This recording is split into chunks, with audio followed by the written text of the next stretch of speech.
All right, guys, just wrapped up with Jess White, and holy crap, so many knowledge bombs. He taught if you want to learn how to get a vacation rental for 10% down, and then also fund a brand new construction build, 100% finance, including the land of the purchase, you have to watch this conversation.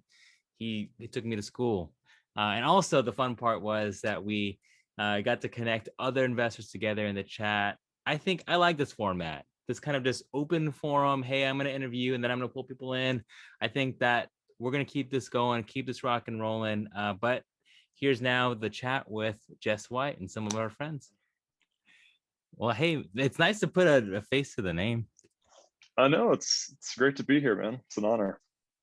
Well, I'll save the honor for whenever I eventually actually have some type of following. But for now, I mean, this is just my excuse to actually get to pick people's brains without just saying, hey, you want to just do a phone call? And hopefully. Right. Or go get coffee or something like that. Yeah, because I mean, I'll send you the video, of course, and you can repost and cut clips however you want. I mean, you have I know that you make a lot of TikToks actually. Yeah, I'm just starting to get the hang of it. I've definitely learned what not to do. So it's been fun kind of learning the algorithm. Yeah, did you start with like the dancing videos? I do have a couple of dancing videos, yeah. I like it. I like And it. I learned that people don't really like long form just talking when it comes to Mhm. TikTok. As much as I like want to drop some knowledge and, have a conversation, people, their attention span's super short and you've always gotta be changing, you know, Yeah. you. Yeah. I mean, I'm sure you look in the analytics and you see like which ones are actually performing, and it's always the ones that's like 15 seconds that you're like, dude, you just cooled I it. know. You just- I know it. Yeah, my top performing one, it was like 350,000 views. Blew my mind that that could happen on TikTok, but it did. It was crazy.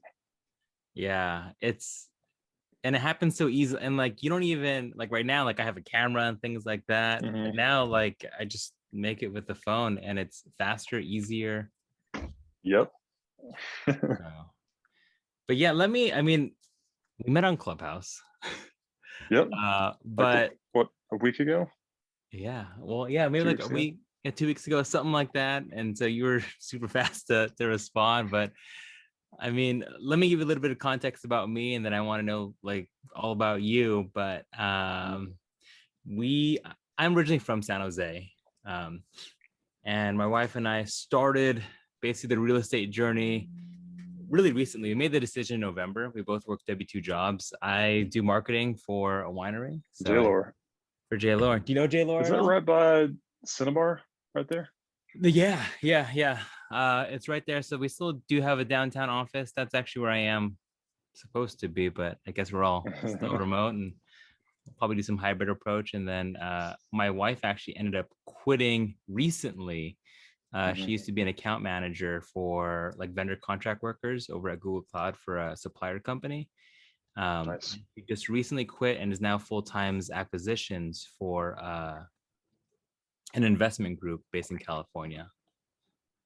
So she does cold calls, and That's she's awesome. she's fully diving in.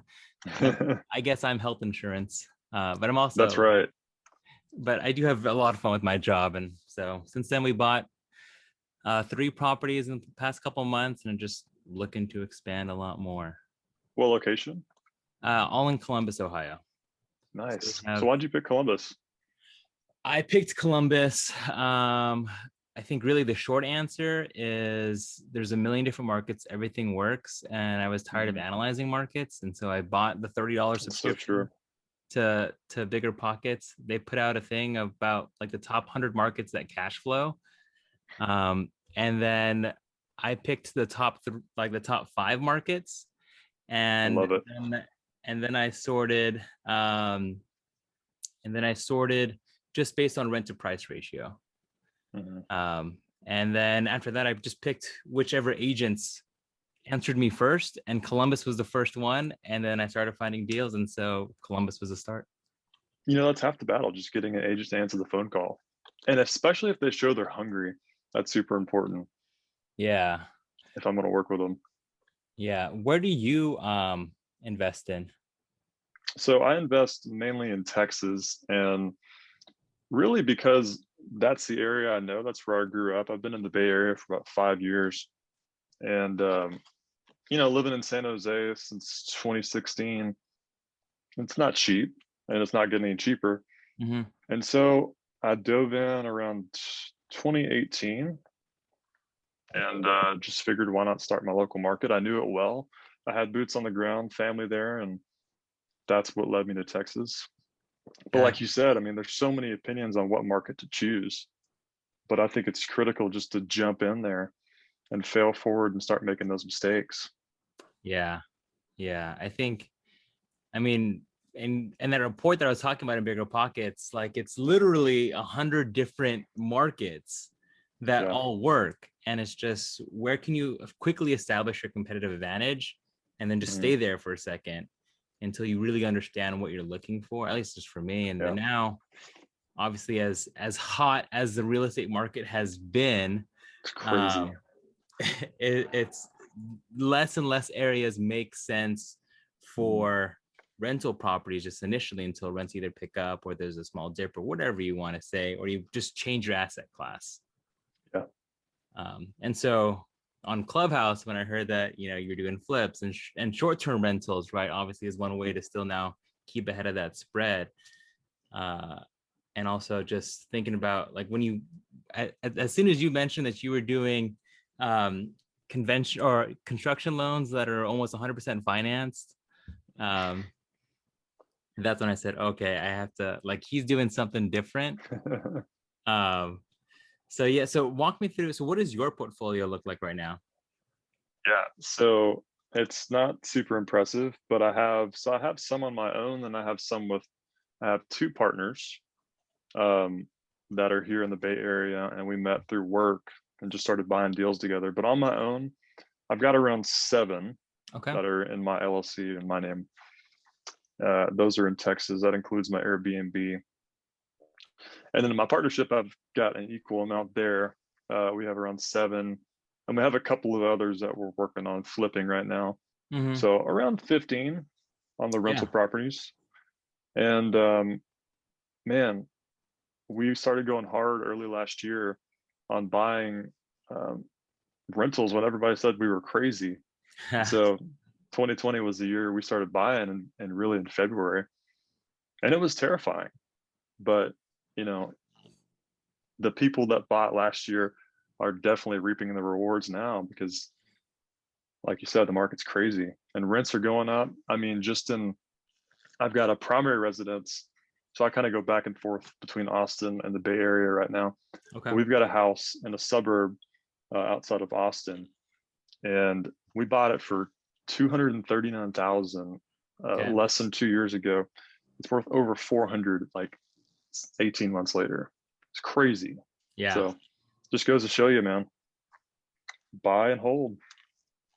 Yeah, yeah. I mean, that was our first one actually was we put 20% down, and it was in Columbus. And initially I was, thinking, oh man, we're gonna lock 30, $40,000 into this deal, and I won't be able to touch that for a long time. But obviously with the crazy appreciation, I'm very happy Yeah, that I made that decision now, that I exactly. got in. So it's just, yeah, it is getting in, getting started. And I see my wife's on, of course, faithful supporter. Thanks. I got Austin and Wyatt here as well. And if you have any questions, you can drop them in the chat. If you ever find a break, feel free to interject yourself too. Like I do want to make this just like a fun, free flowing conversation. Sure, just like we're Um, talking on the phone. It's yeah, the it's like best kind. Clubhouse, but on Zoom. So then you can actually see people. I love it, man. It's a great idea. And it's a good idea to create some content as well because you can break that up. Oftentimes, it's kind of hard to create your own content and just talk to a camera. Yeah. It's so much easier to have a conversation. And I often talk about with my business partners. I wish we had like our phone calls recorded so we could Hmm. just take those little snippets and just like be like, man, like what we just said was groundbreaking. It's good stuff. Yeah. No, I think, and that's where podcast excels because they bring that Yes. just spontaneity of the conversation into it, Energy. and it's so much easier to flow in that conversation. Um, Absolutely. Hey But guys, Wyatt here. Sorry, I didn't realize what the format was when I joined. My wife and I follow Jess actually on Instagram. No way. Anyway, she's like, "Hey, there's a meeting. Jess is having a meeting. It's at 6." So that was like 15 minutes ago that she told me that. So I jumped on here. no, man. Awesome. Good to see you guys. Yeah, thanks for joining. Where do you what does your portfolio look like, or how deep into it are you? So we kind of got going more seriously within the last maybe like 6 to 12 months. Okay. We've got kind of a small portfolio here in the Northern California area, kind of just north of San Francisco. And we've got one out of state in Nevada. So that was our first kind of out of state acquisition that we made earlier this year. Probably we'll pick up at least one more out of state this year and hopefully one more in state. But we're kind of like at the formative stages right now, trying to scale, not really knowing what we're doing, but sort of fumbling our way through and trying to learn along the way. That's awesome. Yeah. I mean, I've always read it's like the best operators just make decisions on 70% of information. Yeah. And move quickly and rapidly. Or less. Yeah. Yeah, exactly. I wish we had 70%. No, but that's awesome. So thanks for joining, Wyatt. Of course, Austin, and the faithful wifey. Jess, I have a question for you. So you had 15-ish portfolio properties, which is awesome. So what does I guess what is that ratio of like flips and buy and holds and Airbnbs right now for you? What does that look like? In that portfolio or outside of that portfolio? I mean, I guess just in a total just ratio-ish, easy. So I've tried not to flip anything really in the past 3 years. I actually did my first flip. We sold it in March. We started on it like last July. Mm-hmm. And the only reason I did a flip was because the partners that I partnered with, they wanted to sell it. I tried to convince them to, hold it. That's what I do to people. I bribe them into holding. I like it. I hate selling. And I told them, I was like, hey, let's just do a cash out refinance, get our money back and make it a rental. Like, no, we want to sell it. Okay, that's fine. But I also have started doing more flips with my sister. Kind of taught her how to wholesale and she's crushing it, doing really Awesome. well. She's probably gotten like 15 deals in the past like 6 months. And she's doing really well. And we would come in with her and we would bring the money and the down payment, and she would basically just get a split and manage the project for us. So we've got like 3 flips going on right now. Okay. That we're partnered with, 2 on our own and 2 with her. So really like 4 flips going right now. Gotcha. And 1 buy and hold we're about to close on in the next week. Okay. With my partnership. Okay. Awesome. And then how many short-term rentals again? Just 1. So Okay. it's the beach house on the Texas coast, which is doing awesome. I can't wait to talk about that. Yeah, no, that is, I mean, and maybe that's a perfect segue. I We'll think buy and holds, of course, like bread and butter all day long. But I mean, it's like the new kid on the street, which is short-term rentals, just as a cash flow play, maybe even to keep up with the market. But tell me about that short-term rental. Yeah, so I was on a flight from San Jose to Austin, lost internet, and which kind of sucks, because flights are kind of boring. And then I got inspired, and I'm like, I know what I need to do, because like my family grew up on this little beach town on the coast of Texas. Grew up fishing there. Mm-hmm. The place meant a lot to me. Lost my dad back in October, and me and him would go fishing there. So it was a sentimental place. The market was good. It was affordable, and I saw people killing it in Airbnb down there. Started getting on AirDNA. I talked to a person that owned a rental down there. They were doing great, and so I told my wife, I got home and I just said, hey, I want to buy a Airbnb down in Surfside, Texas. And she just goes, okay.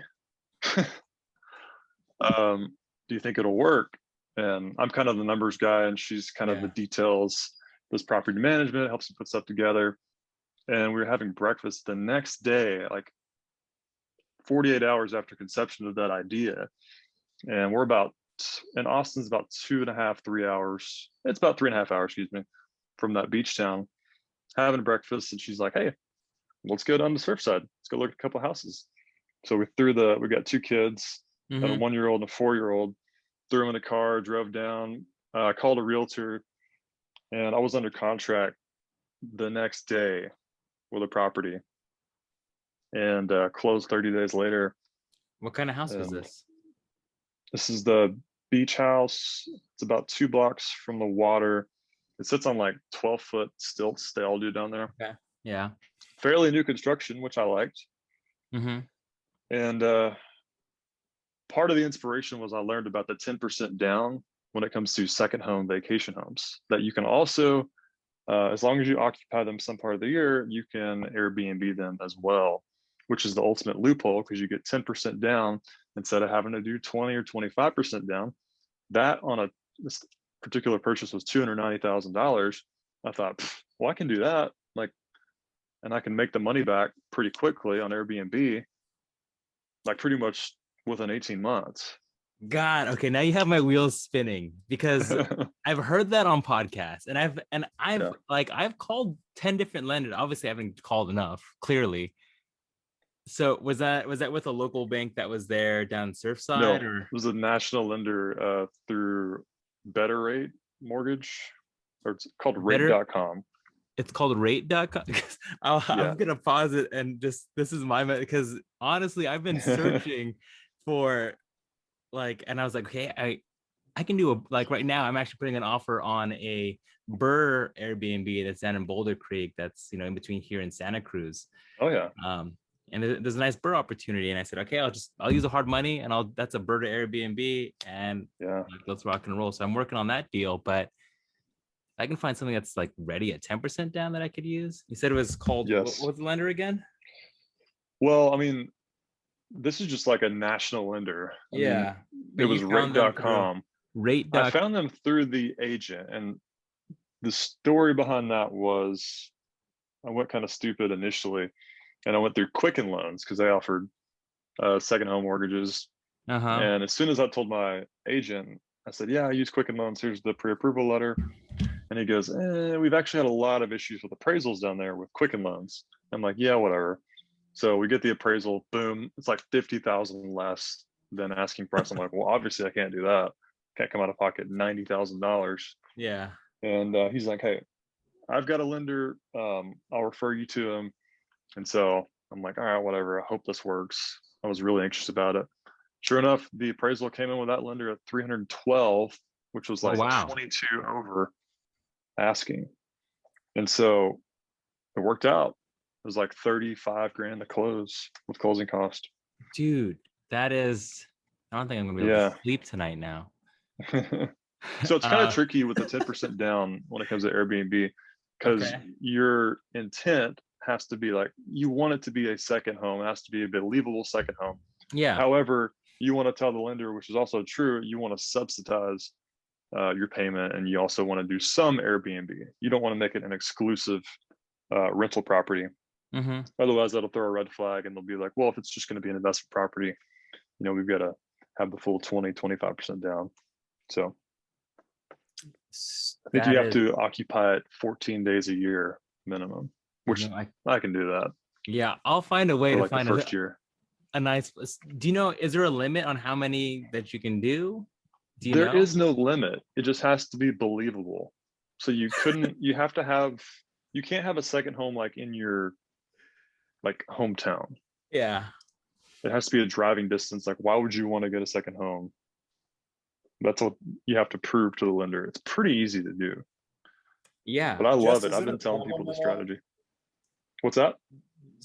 Didn't mean to interject. I was just wondering, is it a problem at all with your lender if you want to put that in an LLC? I mean, does that cause an issue at all, or does it have to be in your name?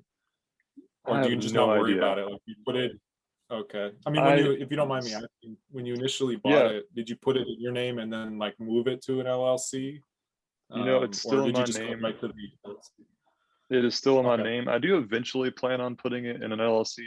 right now we just have good insurance, and we've got an additional umbrella and policy on there. But yeah, I do eventually want to get it under there. I don't want to throw any red flags, given that it's a Fannie Mae Yeah. mortgage, Yeah. and then due on sale, and then it triggers that, because Right. I mean, And I've actually it's a heard great from, product.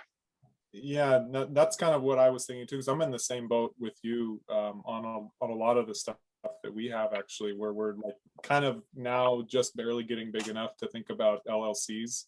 It's like you, we've got umbrella policy, and basically what I've heard is it could trigger the due on sale, but apparently like you can get around it if you just move it back from the LLC to back to your name, right? So it's just like you just keep switching it, right, to avoid the due on sale if it's even ever called. Most people say just don't worry about it, but anyway, I was Yeah, no, thank you're you. totally right. That's a great question, and something I've thought about frequently. But since I got such a good deal with little money down, right now I don't really want to like throw any kinks in it, especially Don't since rock it's the boat. doing so well. Don't rock the boat. I love it. That's a good question. And then why it's a good reminder for me actually. For hi Brady and Jason for joining. At any time, if you want to either leave your comments down in the chat, or if you want to hop on too, feel free to raise your hand or something, or turn your video on, and feel free to just jump in. And this is free flow of Jess's mastermind. I don't know about that. Now let me make a comment on something too, because I remember Jason, I know he's on the video, he asked for a referral for that same lender, and the lender got back with me, and he said Fannie Mae's recently changed some of their guidelines on second home and some of their investment properties to where Fannie Mae's dropped it to 7% of their portfolio as investment properties and second homes. So right now it's been harder for people to get second home and investment rates that are like super good. I got mine at 3.65 on that second home for 10% down. But he was I'll saying still like, take that. yeah, which is great. No, but that's definitely a good differentiator. I appreciate that. Okay, so you got that funded through the awesome loan program that I need to call more banks on. Absolutely. What are I guess, how much did it cost to furnish? How long did it take you to kind of get That's up to where I failed. speed? I learned. Okay, so furnishing, that was the part, I think I talked about this in that Clubhouse call before you got there. Initially, I went into it super blind. I was like, I could probably furnish this thing for $5,000. If I'm really frugal, it's 1,290 square foot, 3.2. Yeah, I get on my like mattresses on Amazon, be frugal with furniture. Well, we ended up like trying to be super cheap, but also not cheap and have quality. And I think we spent 13,000 on the renovation. And how many square foot So, in bedrooms is again? Sorry. 1,290 square foot, 3.2. Gotcha. Okay. So, but furnishing is kind of where the second home part, or the second home 10% down, starts to get more expensive, because you do have more of those costs. Yeah. Unless you have a lot of that stuff already. Yeah, I mean, I've read you're looking anywhere between obviously the area and how you're trying to market your property between 10 and 20 grand and on average. Pretty accurate. And then how long did that take you to kind of, you secured it until you furnished it and then put on the market? What was that turnover for you? So the place was pretty rent ready when we got it. The downside, the former owners, it's like a 2-year-old house, and they smoked cigarettes in it. And so there was kind of a smoky smell, not kind of, there definitely was. So we repainted the whole house, and shout out to my wife. She did almost all of this work herself, because I'm coming back and forth on Thursday nights from San Jose, flying into Houston, driving down to the beach house, like working all weekend, and she's there all week. And it took us probably 6 weeks, and she did the majority of the lifting. And then we finally got it on market. My other question, maybe this is an extra way for you to get brownie points for your wife, is when you were doing that, who had the kids? We both had the kids. Oh, so they were, yeah, a lot of iPad time. Not proud of it. But no, I get it. A lot of Cocomelon. Cocomelon. and all the terrible shows, Blippi and Ryan and all that stuff. Oh You know what I'm man, talking about. they're doing it right. They're doing it right for sure. They are. Um, okay, and then so then your returns now, what do they look like? They're much better than expected. Now, obviously, right now we're in peak season. Mm-hmm. So we just got out of May. We've only been on since early May. Well, really, like the middle of May.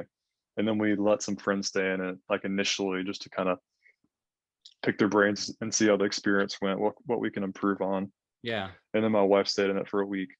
So really, June is already booked to like 26 nights. Wow. And we did that in like 2.5 weeks, which mine was blown. My expectation was like 20 nights. That's what I ran my numbers on in peak season. So revenue for June is already at like $7,400.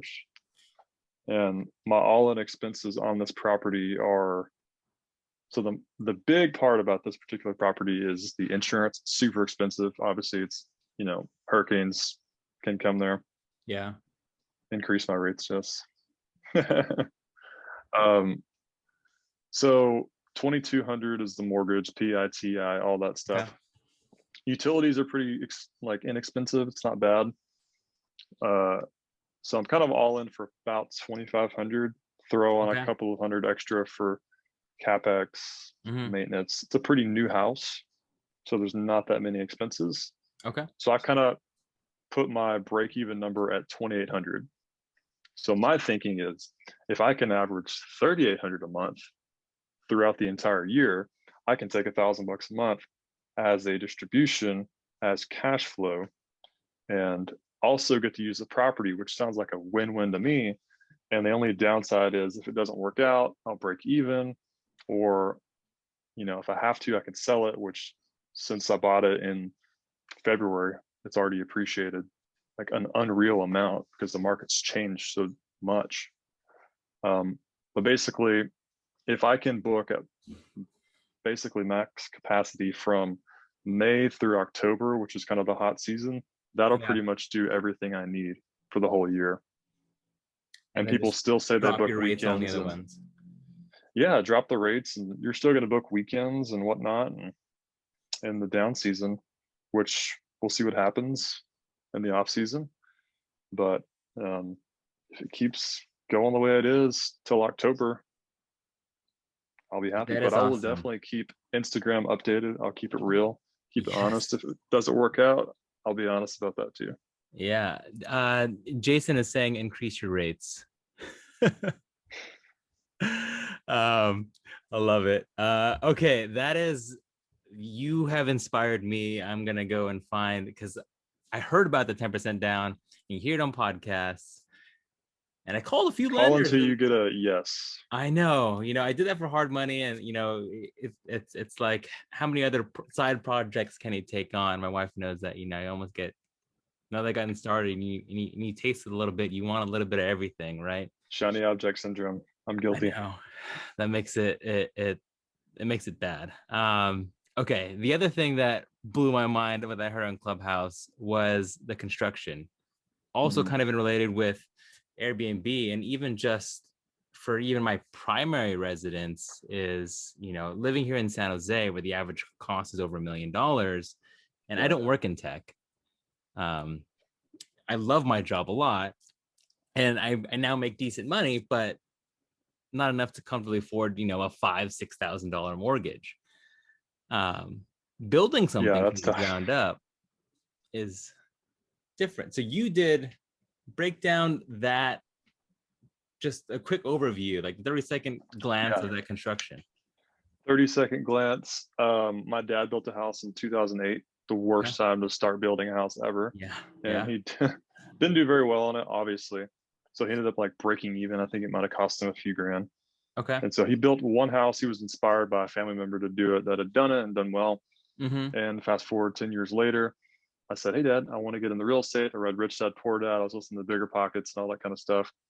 And I said, will you build me a house? We'll build it together. I'll find a plan and we'll go pick out a lot. And he said, yeah, sure. He was out of work at the time. And he said, how about you pay me 10 grand and we'll figure it out together. that was his builder's fee. And we we found a lot. It was like a turnkey lot in a small town near where I grew up. Great Okay. schools. The lot was like 35 grand, had utilities, everything ready to go. And the developer literally did the pad for us for $5,000. And all we had to come in was get the financing. So went and got a plan for what the HOA allowed.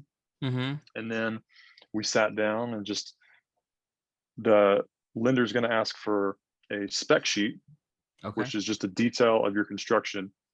So we sat down, we kind of learned the game. So in new construction, the game is you want to really inflate all of your prices on that spec sheet. So if you expect your flooring to cost $6,000, just throw it $8,000 on there, because the credit unions are a lot more flexible than hard money lenders. A hard money lender would basically throw a fit about that if it's $1 over. Yeah. And so you inflate all your prices on there, you talk to other builders, see what they're paying, and then take it to we use the local credit union. And then from there, they look at what you're gonna do. They look at your plan, and then they hire an appraiser, and the appraiser looks at what you gave them, and then they give that an appraisal. And so from that appraisal, the local credit union then says, all right, I'll give you 80% of this for your loan. Now your goal as the builder is to build it for what they give you. And in their thinking, any money that it takes beyond, let's say it costs $207,000 to build the house, any money after that is considered your down payment, and you just have to come out of pocket at the end. And so I did not know. I thought that I had the money ready to go. I was expecting maybe 10-15% over, but we ended up coming in like, I think like 2 or 3 grand over the loan amount. So I got in this property that's now a rental property and one of my best performing rentals for like $2,000. That's brand new. And we were able to build it with the builder's fee for the entire loan amount they gave us. Gosh. And they Now, financed that's the land harder. too, right? That was part of They financed the land. I think that was part of the clubhouse call you were in. I remember getting a call in 2018 from the lender, and he said, hey, Jess, I just saw your contract for the lot. I just wanted to see, do you want to do your first draw for the lot, or did you just want to pay cash for the lot? And I go, I can do that. I can use my first draw as the purchase of the lot. And he goes, yeah, no problem. Just anything once you reach the 80%, you just come out of pocket at the end. Dude, that is okay. So timeline from, I guess, order of operations and how long that took you from like start to finish. The build? Yeah, like in total, how long was that project? It took about 6 months. So that's it? 6 months from like it's identifying the easier in lot, Texas. finding the lender, and just finishing it to getting a tenant. And that was the other thing. I mean, we were stepping into a whole bunch of unknowns. Yeah. Really as a family. And my dad then went on to start building spec houses. He found something he loved, and then taught my sister how to do building. And now she's doing building, and she's doing flipping, and she's doing wholesaling. And so it created this chain of events really in our family, and changed really a generational financial thing for our family and children. That is amazing. But it all came from like jumping in these unknown shark infested waters and just hoping and praying for the best. But it worked out, but I was ready for it to not work out. I wanted it that bad. I was that hungry. So God, would you do it again? Absolutely, yeah. That was the last. I make sure that you actually that it was worth all the the headaches, I'm sure, and the change orders. There's a lot of stress. Yeah. So if I'm understanding the process right, you found the lender first, you found the parcel first, right? So you found the land first, then you found a lender that'll do the deal, and then you found the builder, and then you kind of just built the rest of the team around that. But that was the initial. That was it. And I didn't realize how easy it is to get into construction. Tons of local lenders will fund your project. Hey guys, we're pausing real quick. If you're finding value in this episode right now, please just give it a thumbs up. That would help me a lot. And let's go back to the show. God, that like, For me, initially, I'm like, wait, you're going to lend me money of, yeah, your dad's done this before. And I mean, you can use any builder. yeah, Take it to a credit union or just any local bank. dude, that is fun. I like, see, these two ones are like, that's just, it's different and I like it. It is different. I remember when we first did it, there was nothing on Bigger Pockets about new construction. When I would run the forums, I'm like, oh, I must be crazy, because like nobody's talking about this, and if anybody's talking about it, it's negative. Yeah. And they're like saying don't do it. Mm-hmm. But when for new construction, my portfolio of new construction only consists of 3 rentals right now. We actually have one more that we're about a month away from finishing, and this is going to be the first one I'm going to sell, just because the market's so hot. And long story short, the developer also told me that he doesn't want any more rentals in the neighborhood. So Fair I'm going enough. to sell it. Fair enough. I mean, you want to make him happy, that way, he'll choose to do your projects more, right? I totally get that. I have a couple questions from Instagram, and then I'll open up to whatever else you want to talk about, Dan. I feel like I've just been slamming you with the questions, but Irish Invest asks, any newbie mistakes in short-term rentals? Newbie mistakes: not finding a good cleaner. I would say that's probably the biggest one, because your cleaner is your boots on the ground. Your cleaner is your go-to person. They're seeing the property every turnover. They are your eyes, they are your ears, and you want to treat them very, very well. So interview multiple cleaners, and find one that's a great fit. And if they're not, fire them very quickly. So how did you find your cleaner? So shout out to my wife again, more brownie points. She went down there and interviewed multiple cleaners, and then finally she had, I think, her third or second interview.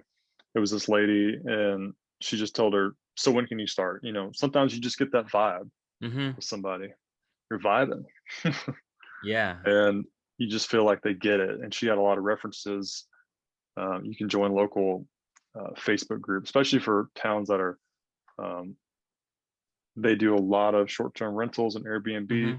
There's a lot of resources for you on there, and they can refer you to a lot of good maintenance people and cleaners.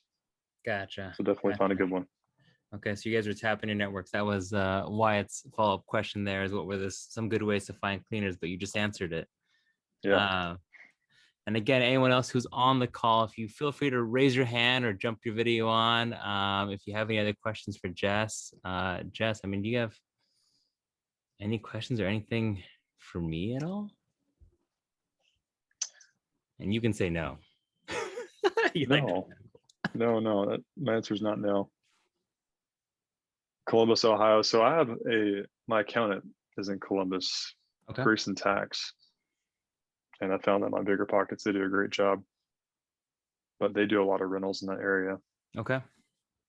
I think the accountant I use has like 40 in Columbus, and then outside of Pittsburgh. Okay. Yeah, I mean, I actually might need I don't know if he's taking on new clients, but I have been looking for a new real estate CPA now. So yeah, that's a pretty big part of your team. I'm learning really quickly that that's crucial. And organization is not my stronghold, because I'm very ADHD. Yeah. And it's critical if you want to run a good real estate business and you don't want to overpay taxes. I don't like paying taxes. Yeah. That's maybe a side conversation. We'll share some wine together for reals. Let's do it. And I can get more referrals from you. Yeah, I know that as I've been looking on Bigger Pockets and just asking everyone for referrals, I told my accountant, whoever takes me on is going to just be in a world, it's be a mess, right? Because I have one under my name, one under an LLC that's like registered in Ohio, that's now as a foreign entity in California, and that holds another property, and then one as a partnership LLC that's here. And then I have, now that I've been, I mean, the best thing about social media, and I said this on Clubhouse yesterday, was that people are just saying, hey, like, can I be part of your deals? And I'm open to JVing right now. If someone's willing to bring it down and do the loan note, I'm open to operating the project. But that, as an open conversation of, I'm just trying to make it as difficult as possible and as complicated as possible, is the conversations I'm having with CPAs. So, oh yeah, dude, my situation is just like yours, and I learned really quickly. I'm to the point now where I'm like, I'm only going to partner with someone if there's a pretty sizable amount of like gross rents coming in every month. Because I don't know if you filed your 2020 or you've experienced filing partnership returns and all the details and money and extra stuff that goes into that. I'm like, okay, that deal better be worth it if I'm going to do more partnerships. Like, I'm definitely down for a big multifamily or another short-term rental that's creating a ton of money. Yeah. But for small deals, partnerships are kind of tough. No, I get that. And so that is something that I have not filed yet. And maybe Really? that's just a beast that we closed on 3 properties within, like, we said, like, December 1st, basically we're saying, okay, we're gonna do this thing. And then January 20th, we closed on 2 and then closed on another one end of February. That's awesome. And then kind of just have been steamrolling ever since. So no, I have yet to figure out how horrible I'm gonna mess up a CPA. We'll mess them up quicker, or mess them up sooner rather than later. Yes, I want to my have recommendation. Thank you. I do want to hone on someone now and at least get those projects offloaded, because my goal, at least for this year, is I want at least one Airbnb. And I've said this in a few of my videos, and now I'm trying to say this more publicly, that way to help keep me accountable. But I want at least one Airbnb. Put it out in the universe. And I want at least 10 units by the end of the year. How that happens, I'm not sure. What about you? What are you gunning for? Oh man. So right now, my passive income, let's just go ahead and do a run through of the passive income. Yeah. So by the end of July, I'll be at about like 4,500 a month in passive income. Okay. Between the Airbnb and my partnership and then my rentals. Okay. And for me, like, especially living in Texas, we've got a place there. And we actually have a place that we're now under contract with. We're going to renovate it. We're going to live in it. And the mortgage is only going to be $1,000 a month, PITI all in. So my cost of living in Texas is not that outrageous. And so to say that 4,500 can not only pay my bills and sustain me, I feel pretty good about saying that. And that's taking into account CapEx and maintenance and all that stuff. Yeah. So I think for me, I'll comfortably say that I'll be financially independent by the end of July. Some people would argue and say it's not enough money, but I plan on supplementing that with flips, with some build to sells. And I'm going to be pouring my PM energy into my business.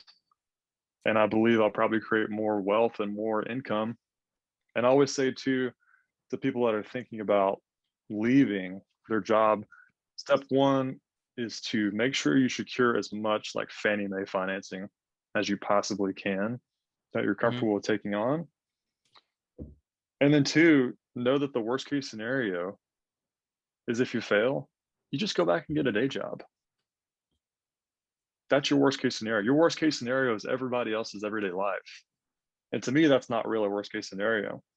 So I think life's too short. Just go for it. Dude, that is if I fail, I'll be back. That is a great way to think about it. Yeah, it's I mean, especially in the last year, right? How many people's jobs have shifted? I mean, one, kudos to you. That's awesome. Congratulations. Thank you. I appreciate that. But no, that's awesome. I guess I want to get you to dinner with your family and things like that. How can I add value, or how can anyone who watches video add value to you? Follow me on Instagram and all the social media.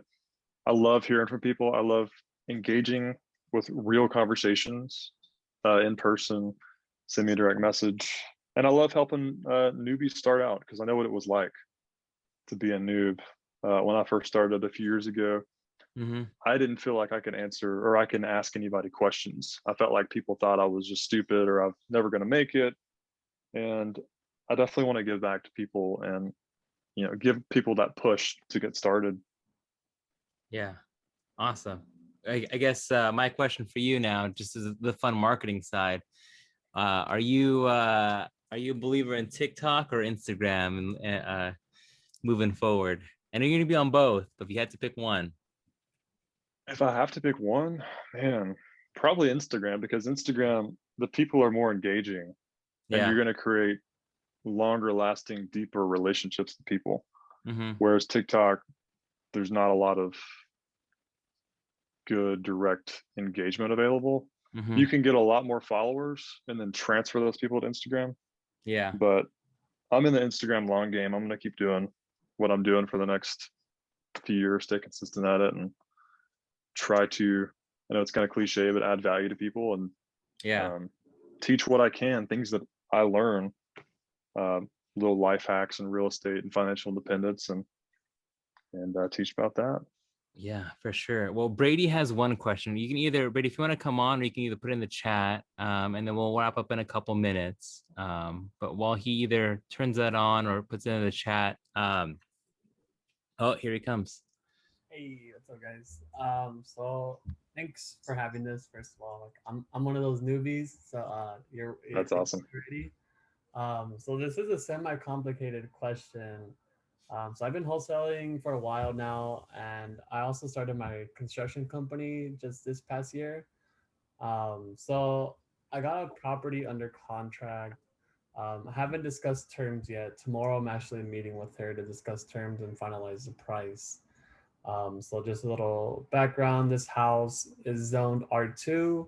It's currently single family, ARV in the area is between 8 to 850. It's a 3-2, it's a 3-2, 1,400 square foot house. The whole house needs to be demolished. Not, okay, I'm exaggerating, but the bones look solid, but it's gonna need a new roof, windows, doors, everything. Other than the studs that hold the house up, right? And my question is, so I've been doing wholesaling for a while, but I want to buy this house for my own. And she has a $27,000 mortgage left. So my idea was to do like a subject to, right? And fix up the main house, but I'm not too sure how. So when I go to refinance, I know since the loan is under her name, how would you guys approach that? Like, I haven't done it yet, like a subject to. So I mean, it's only what I've heard. So I'm not sure how a refinance would work. Should I do all the work to the entire house? Because like I have basically everything to do. Let's say the duplex in the back and then an ADU. It's on an 11,000 square foot lot. So I was like, I could take out the loan to do the construction, and I could do the main house for like 90, and I could do the duplex for about 190, and then the ADU for around close to like 150. So I was like, all in, I'm looking at close to, was it like 150, 190, 24, 30. So close to $400,000 of just reno for 3 units basically. Or should I just reno the main house and then just, I don't know, like I'm kind of just not sure what terms I want to put into the contract yet. I was gonna sleep on it, see what I felt like tomorrow. And this is your aunt? No, it's a random lady I met. Oh, okay. Yeah. You're wholesaling it. Yeah, and well, I've already built really good rapport, and she treats me. She told me, I kid you not, I called her, oh, I wish my son was like you. So I was like, you know, like if I could help you out, her situation's pretty complicated. So I was like, hopefully I could streamline it and help in whichever way I possibly can. So yeah, it's a lot. So let me know if you guys need me to repeat or if I have any questions. It makes sense. Josh, do you have a good answer to that? I don't have a good answer. I mean, but my initial gut would just be to call any lender or call a bunch of lenders who you would like to use as a refinance and just ask them that question, because we can give you those answers, but the lender who is actually going to then refinance the property will tell you exactly what they would want to see. Yeah. And I Um, think too about maybe talking to a real estate attorney. I hate to give that that answer. Talk to an attorney or you talk to someone smarter. But I mean, $850,000, right? I don't want to make it $1 million mistake.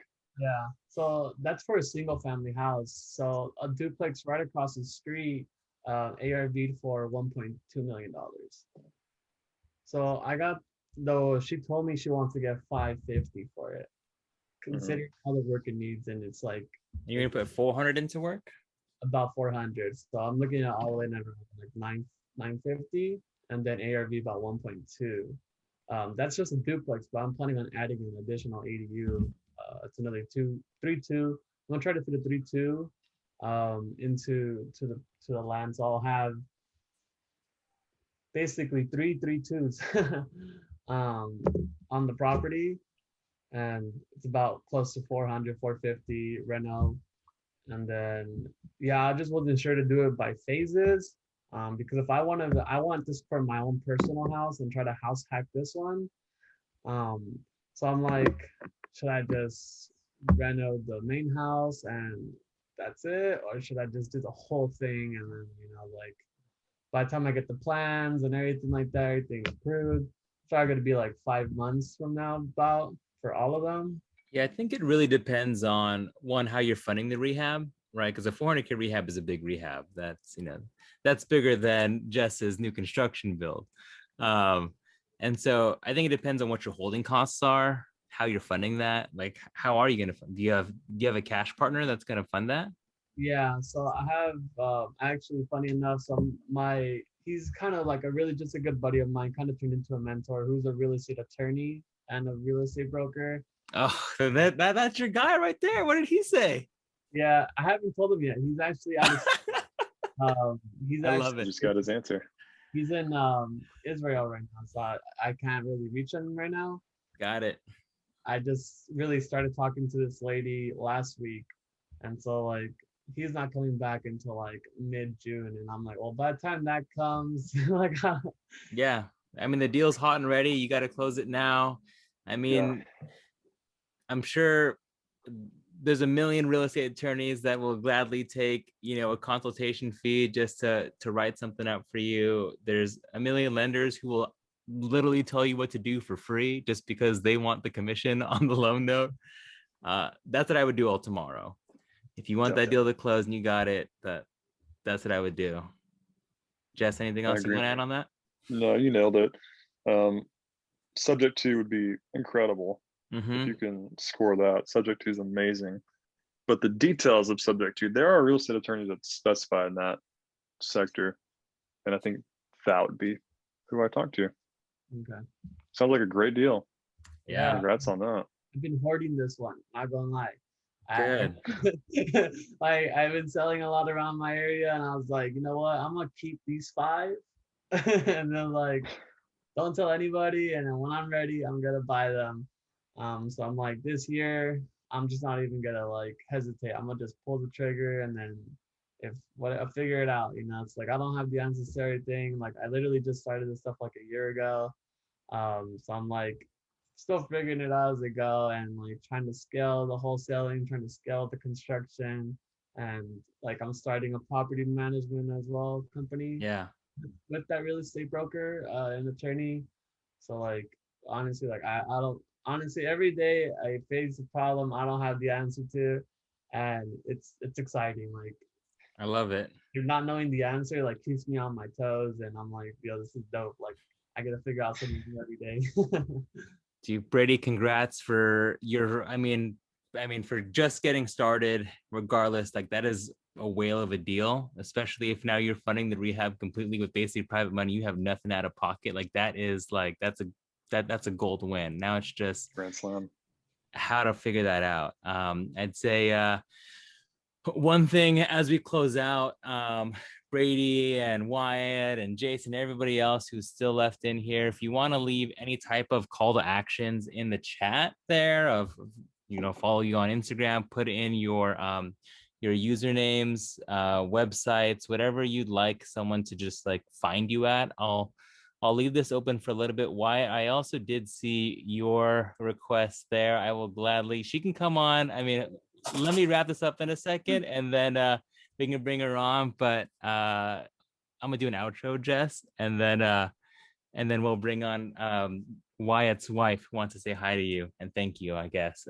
But Jess, thanks so much for jumping on and dropping so many different knowledge bombs. How can people find you? You can find me on Instagram, Investor Jess. And that's how much of a believer you are, because you're not even saying your TikTok. Look at that. Well, TikTok is the same thing, Investor Jess. If you want to find me on TikTok, same thing. I love it. I love it. I love it. Well, thank you so much. And I hope, and thank you for everybody else for, Brady, Wyatt, very nice to meet you all too. Follow me on Instagram, send me a DM. I'd love to connect with you guys as well. But that's a wrap for this one. I'll see you guys on the next one. All right, guys, thanks so much for tuning in. That was, God, there were so many good nuggets there. And I'm just so happy to also be able to connect so many different investors through this medium. It like Jess said, kind of at the end of our call, it's so crazy. When you make videos like these, you never know who you're actually reaching. And there's just some people there who are finding value. So one, thank you all for joining in tonight. If you want to continue to follow along our journey, my website link is down there below. You can check out all the projects we have going on. I would love to also connect.